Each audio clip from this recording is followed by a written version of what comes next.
Assalamualaikum warahmatullahi wabarakatuh. Perkenalkan, nama saya Maliatur Rohma.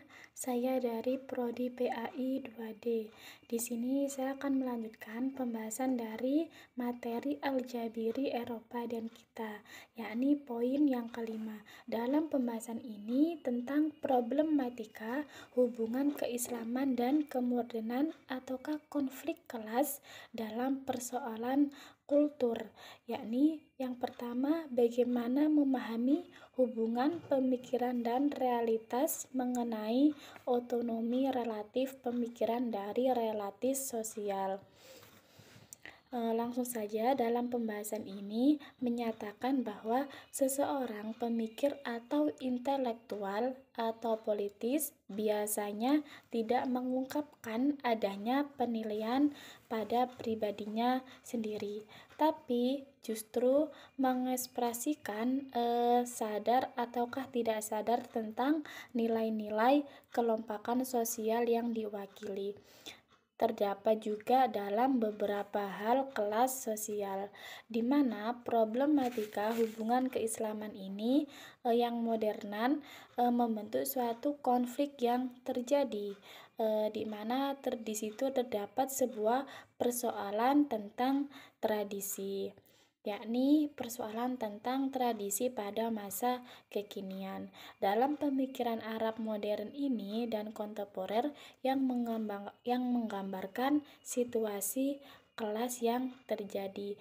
Dengan kata lain, berbagai pandangan dan gagasan yang bersiliweran atau yang sering terjadi di tengah arus persoalan tradisi, yakni pada masa kekinian, di mana tidaklah mewakili begitu saja atau menjadi bagian dari konflik ideologi.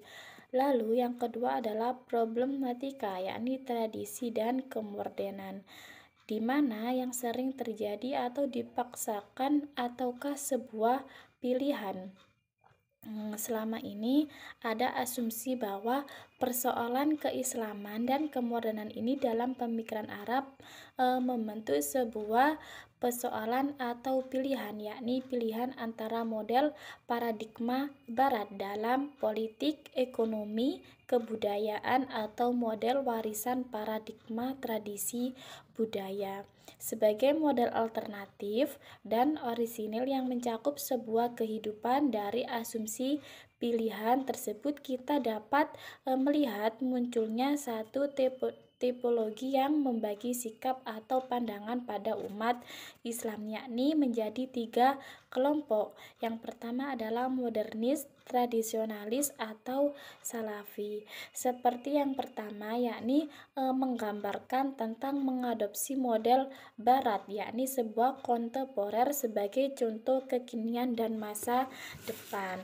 Lalu poin selanjutnya adalah tentang pertanyaan tipologi-tipologi yang terjadi, dan ada tiga klasifikasi yang disebutkan. Yang pertama menyangkut problem pasangan tradisi atau kemodernan, dan yang kedua adalah soal pasangan liberalis atau sosialisme. Lalu yang ketiga adalah terkait pasangan dari regionalisme. Dari klasifikasi di atas adalah termasuk ruang lingkup problematika.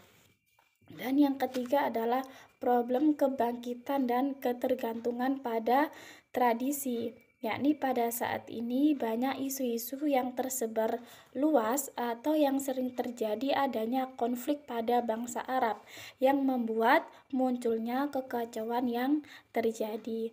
Dan yang keempat adalah contoh mekanisme kebangkitan normal atau permulaan kehadiran agama Islam, di mana pada pembahasan ini juga terjadi beberapa konflik-konflik sosial yang mana sering terjadi adanya doktrin-doktrin agama yang muncul. Dan yang kelima adalah contoh mekanisme kebangkitan yang secara normal dari sejarah di Eropa.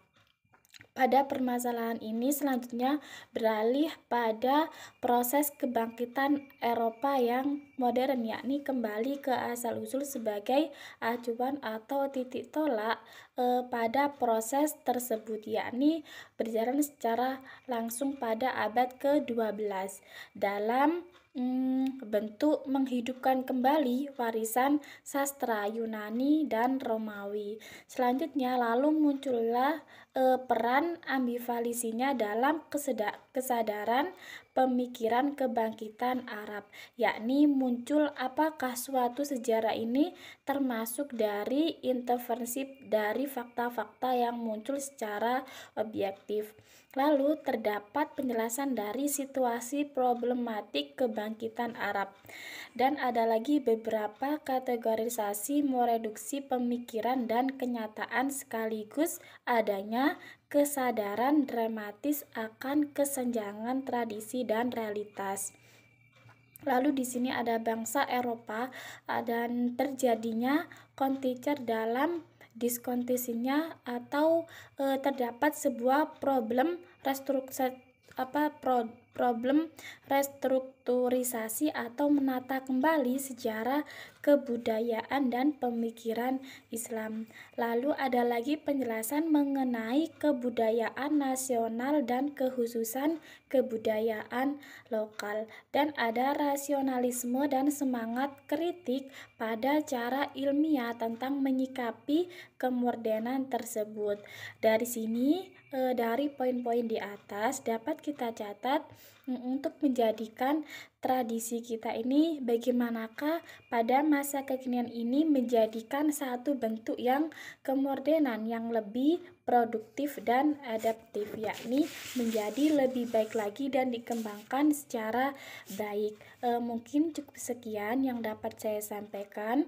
Kurang lebihnya mohon maaf apabila terdapat banyak kesalahan. Akhirul kalam, wassalamualaikum warahmatullahi wabarakatuh.